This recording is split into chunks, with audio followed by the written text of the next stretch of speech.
বসিরহাটের রাজেন্দ্রপুরে টিউবওয়েলই ভরসা, সেই জলে আয়রন, এমনকি আর্সেনিকেরও ভয় রয়েছে, আর সেই জলই খাচ্ছেন স্থানীয়রা।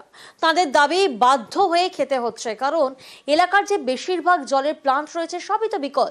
রাস্তার টিউবওয়েলের জল খাওয়া ছাড়া কোনো উপায় নেই তাদের। দেখুন দুর্ভোগের ছবি।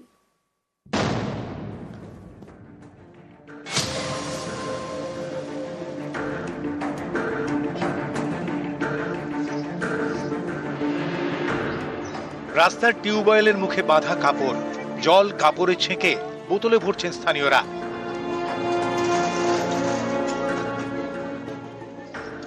উত্তর 24 পরগনার বসিরহাটের রাজেন্দ্রপুর পঞ্চায়েত এলাকা। এখানকার বেশ কয়েকটি জায়গায় আর্সেনিকের ভয়, এদিকে জলে আয়রন। ভালো জলের জন্য কয়েক বছর আগে প্রায় 15টি জলের প্লান্ট বসানো হয়। এগুলোর বেশিরভাগই এখন বিকল বলে অভিযোগ। এই 6 মাস ধরে খারাপ। 6 মাস খারাপ? হ্যাঁ। পাম্প কলে জল নিতে হচ্ছে? হ্যাঁ।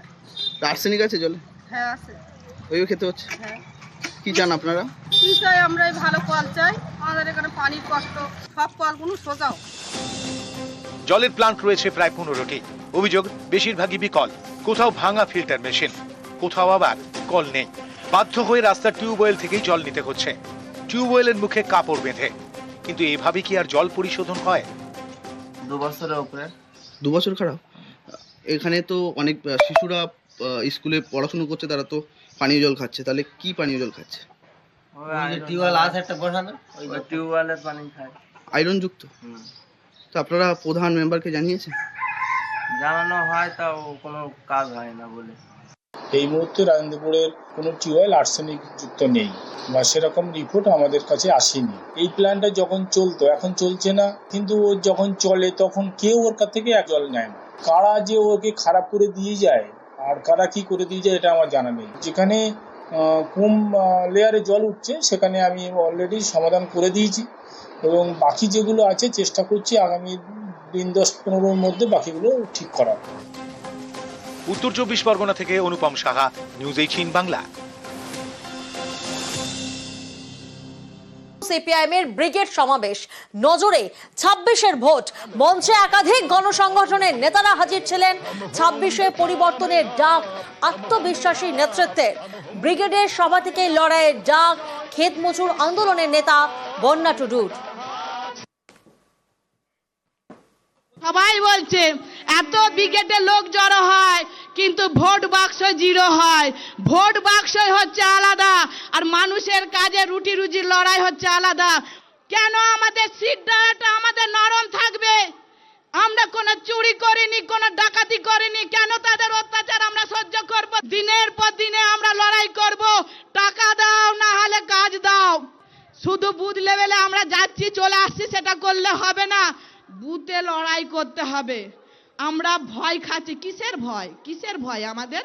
কিসের ভয়? আমাদের ভয় খেলে হবে না, আমাদের বুকের পাটা আর হাতের কবজিটাকে শক্ত করে ধরতে হবে। ব্রিগেডে সুর চড়ালেন সিপিআইএম রাজ্য সম্পাদক মোহাম্মদ সেলিমও। তাঁর নিশানায় তৃণমূল বিজেপি। রাস্তা দিয়ে হেঁটেও যান, যদি অ্যাক্সিডেন্ট হওয়ার ভয় থাকে তাহলে বলা হয় একটু বাঁ দিকে চেপে যান, বাঁ দিকে ধরুন। আজকে এই রাজ্যকে, এই দেশকে বাঁচাতে হলে একটু বাম পথ ধরতে হবে। আমাদের নেতা নেত্রী টালিগঞ্জের আর বলিউডের স্টুডিও থেকে উঠে আসে না, বলেছে উইকেট ফেলে দেবো 26-এ। আর আপনার শুধু বললে হবে যারা পেছনে আছে, কি উইকেট ফেলবেন তো? ফুটবলে হচ্ছে একটু নেমে খেলতে হয়, আমাদের সবাইকে একটু নেমে খেলতে হবে। নেমে খেলবো যাতে এই চোর জোচ্চোর দুর্নীতিবাজকে 14 তালা থেকে টেনে হিঁচড়ে আমরা মাটিতে নামাতে পারি, সেই শপথ আমাদের নিতে হবে। মাঠে ঘাটে কাজ করা। বামেদের ব্রিগেড সমাবেশকে কটাক্ষ শুভেন্দু অধিকারীর। হিন্দুদের বড় অংশ বামেদের থেকে মুখ ফিরিয়েছে বলে দাবি। ফাঁকা ছিল মাঠ, খোঁচা বিরোধী দলনেতার। লোক হয়েছে নি গোটা সিপিএম বলবে গণসংগঠন। একটা বড় অংশের হিন্দুকে ধন্যবাদ দিব, তারা সিপিএম এর থেকে মুখ ঘুরিয়ে নিয়েছে। ছবি দেখান না, ফাঁকা মাঠ, এমনি তো মাঠের 1/10 করেছে, 9 ভাগ বাদ দিয়েছে আগে, 9 ভাগের মধ্যেও তো গোটা পিছনটা ফাঁকা। বামেদের ব্রিগেড সভাকে কটাক্ষ করেছেন কলকাতার মেয়র। বামেদের ব্রিগেড অস্তিত্ব রক্ষার লড়াই বলে কটাক্ষ ফিরহাদ হাকিমের। আসলে অস্তিত্বের লড়াই, আমরা ফার্স্ট আছি তো, সেকেন্ড কে হবে তার লড়াই। পায়ের তলায় মাটি নেই, অস্তিত্ব প্রায় চলে গেছে। আশার আলো যদি জ্বলে থাকে, সেই জন্যই ব্রিগেড। 2 বছরেই কোটি কোটি টাকার সম্পত্তি। বিজেপি নেতা জগন্নাথ চট্টোপাধ্যায়ের বিরুদ্ধে আর্থিক জালিয়াতির অভিযোগ। নালিশ গেল দলের কেন্দ্রীয় নেতৃত্বের কাছে। অভিযোগকারী বিজেপিরই এক কর্মী। আর এই নিয়ে মুখ খুলতে নারাজ জগন্নাথ চট্টোপাধ্যায়। অভিযোগের তদন্ত হোক বলছেন রাজ্য বিজেপির প্রধান মুখপাত্র শ্রমিক ভট্টাচার্য। আর এই নিয়ে বিজেপিকে কটাক্ষ করেছে তৃণমূল।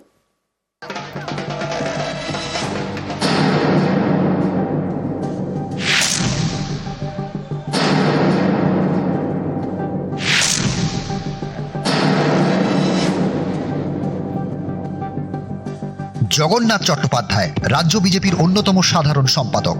তার বিরুদ্ধে কোটি কোটি টাকার দুর্নীতির অভিযোগ, দলের টাকা 9-6-এর অভিযোগ। এ নিয়ে দিল্লিতে দলের কেন্দ্রীয় নেতৃত্বের কাছে নালিশ করেছেন বিজেপি কর্মী অজয় মুখোপাধ্যায়। তার অভিযোগ, মাত্র 2 বছরে জগন্নাথ চট্টোপাধ্যায়ের আত্মীয়দের নামে বিপুল সম্পত্তি কেনা হয়েছে। এসবই হয়েছে 2023 সালের পর। 2021 সালে বীরভূমের সিউড়ি বিধানসভা কেন্দ্র থেকে বিজেপির টিকিটে লড়েন জগন্নাথ চট্টোপাধ্যায়। এরপরে 2023 সাল থেকে তার মা, বাবা, ভাই এবং শালীর নামে কোটি কোটি টাকার সম্পত্তি কেনা হয় বলে অভিযোগ। অথচ এর আগে তাদের কারো এত সম্পত্তি ছিল না। অজয় মুখোপাধ্যায়ের অভিযোগ, শুধু সিউড়িতেই জগন্নাথ চট্টোপাধ্যায়ের মা, বাবা এবং ভাইয়ের নামে বিপুল জমি কেনা হয়, যার বাজার দর প্রায় 2,40,00,000 টাকা। রাজারহাটে তাঁর শালীর নামে প্রায় 2,500 স্কোয়ার ফুটের ফ্ল্যাট কেনা হয় 2023 সালে। গ্যারাজ সহ এই ফ্ল্যাটের দাম প্রায় 4 কোটি টাকা। বিজেপি কর্মীর এও দাবি, দলের টাকা আত্মসাৎ করে এই বিপুল সম্পত্তি করেছেন জগন্নাথ চট্টোপাধ্যায়। রাজ্য বিজেপির অনেক খরচের অনুমোদন করেন তিনি। বিভিন্ন সময়ে খরচ অনুমোদনের বিনিময়ে কমিশন নিয়েছেন। পুরসভা, পঞ্চায়েত ভোট এবং উপনির্বাচনের সময় বড় অঙ্কের টাকা আত্মসাৎ করেছেন।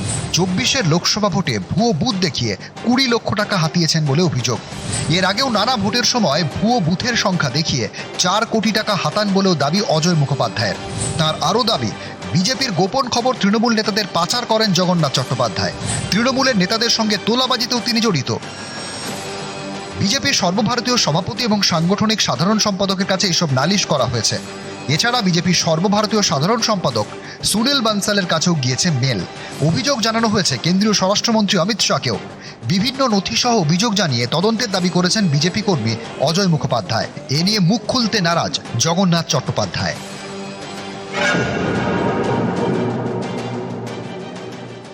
রাজ্য বিজেপির গুরুত্বপূর্ণ পদাধিকারীর বিরুদ্ধে জাতীয় সভাপতি Nadda, national general secretary organisation, home minister এবং জেনারেল সেক্রেটারি সুনীল বানসাল, বিজেপির ভেতর থেকেই একটি মেল পাঠানো হয়েছে। মেল 2023 থেকে 2025 মাত্র এই অল্প সময়টার মধ্যে বিজেপির এক গুরুত্বপূর্ণ নেতা, পদাধিকারী, যিনি বিভিন্ন লোকের পদ দেয়া, টিকিট দেওয়ার সঙ্গে যুক্ত থাকেন, তিনি তার ঘনিষ্ঠ আত্মীয়দের নামে এই বিপুল সম্পত্তি তৈরি করেছেন।